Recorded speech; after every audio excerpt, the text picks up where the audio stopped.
Hello friends, क्या आपने stock market के नए रूल्स के बारे में जाना? स्टॉक मार्केट में अगर आप ट्रेडिंग करते हैं तो आपको इन 4 नियमों को जान लेना चाहिए, क्योंकि 1 अक्टूबर से शायद ये नियम बदलने वाले हैं। अगर आप स्टॉक मार्केट के cash segment and future and option FNO में ट्रेडिंग करते हैं तो आपके लिए कई नियम 1 अक्टूबर से बदल जाएंगे।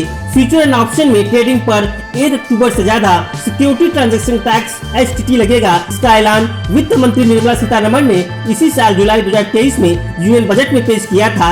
NSE और BSE के ब्रोकर्स के लिए नई ट्रांजैक्शन चार्जेस का ऐलान भी किए थे, जो 1 अक्टूबर से लागू हो जाएंगे। शेयर बाईबैक के टैक्स के नियम भी 1 अक्टूबर से लागू होंगे। आइए इन बदलावों के बारे में विस्तार से जानते हैं। सरकार ने इसी साल यूनियन बजट में शेयर बाईबैक के टैक्स के नियम में बदलाव का ऐलान किया था। नए नियम 1 अक्टूबर से लागू हो गए हैं। अब शेयर बाईबैक में पार्टिसिपेट करने वाले इन्वेस्टर को भी कैपिटल गेन पर टैक्स चुकाना पड़ेगा। पहले शेयर बाईबैक पर केवल कंपनियों को ही 20% टैक्स चुकाना पड़ता था। बाईबैक प्रोग्राम में पार्टिसिपेट करने वाले इन्वेस्टर पर कोई टैक्स नहीं लगता था, लेकिन अब बाईबैक से होने वाले कैपिटल गेन को डिविडेंड इनकम माना जाएगा। इस पर इन्वेस्टर के इनकम टैक्स स्लैब के हिसाब से टैक्स देना होगा। NSE और BSE के कैश एंड एफएनओ सेगमेंट में फीस के स्ट्रक्चर को भी समझ लेते हैं। NSE के कैश सेगमेंट में प्रत्येक 1 लाख रुपए के ट्रेडेड वैल्यू पे 2.97 रुपीज की फीस लगेगी, जो बायर और सेलर दोनों की फीस चुकानी होगी। वहीं इक्विटी फ्यूचर्स में हर 1 लाख रुपए पर 1.73 रुपए की फीस लगेगी, जो दोनों पक्षों को देनी होगी। वहीं इक्विटी ऑप्शन में प्रत्येक 1 लाख रुपए की प्रीमियम वैल्यू पर 35.03 रुपए की फीस लगेगी।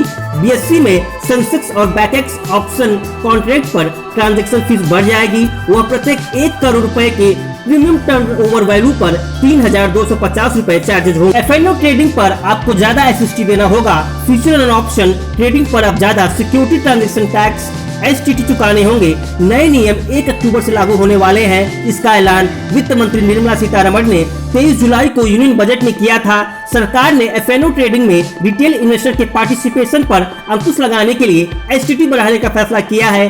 STT ऐसा टैक्स है जो सिक्योरिटीज खरीदने और बेचने पर लगता है। सिक्योरिटीज में शेयर, फ्यूचर और ऑप्शन शामिल है। ऑप्शन प्रीमियम पर STT बढ़कर 0.1% हो जाएगी और फ्यूचर पर STT ट्रेड का प्राइस 0.02% हो जाएगा। गवर्नमेंट ने बोनस इशू के शेयरों में ट्रेडिंग के नए नियम बदलाव किए हैं, उसके बारे में भी जान लेते हैं। 1 अक्टूबर को या उसके बाद ऐलान होने वाले सभी बोनस इशू के शेयर रिकॉर्ड डेट के 2 दिन के बाद से ही ट्रेडिंग के लिए उपलब्ध हो जाएंगे। जो पहले रिकॉर्ड डेट के 2 हफ्ते बाद बोनस इशू शेयर के लिए ट्रेडिंग के लिए उपलब्ध होते थे। यह न्यूज रियल में रिटेल इन्वेस्टर के लिए बहुत बड़ी खुशखबरी है, क्योंकि जहां पहले अगर किसी के पास बोनस शेयर इशू होते थे तो उसे 2 हफ्तों का इंतजार करना पड़ता था।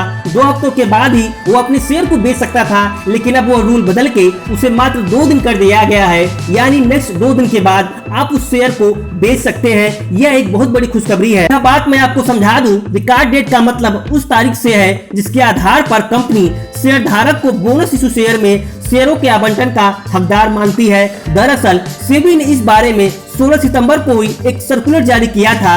इसमें बोनस शेयर के लिए T+2 मतलब ट्रेडिंग के दूसरे दिन से ही ट्रेडिंग शुरू करने का ऐलान किया गया था। अब जो भी कंपनी अपने IPO को मार्केट में लिस्ट कराने वाली है, उसके लिए सरकार ने नए नियम लागू किए हैं। अब उनको अपने IPO से रिलेटेड 10 मिनट का ऑडियो और वीडियो सोशल मीडिया पर अपलोड करना होगा। इनके माध्यम से वो ऑडियो और वीडियो में बताएंगे उनके IPO में क्या है और वो क्यों लाना चाहते हैं, उनका पर्पज क्या है। उम्मीद करता हूँ ऐसे इन्फॉर्मेटिव वीडियो आपको जरूर पसंद आया होगा, तो आप लाइक जरूर करें, अपने दोस्तों के साथ शेयर करें। चैनल पे अगर आप पहली बार आए हैं तो प्लीज सब्सक्राइब कर लें। मिलते हैं नेक्स्ट धमाकेदार वीडियो में। जय हिंद।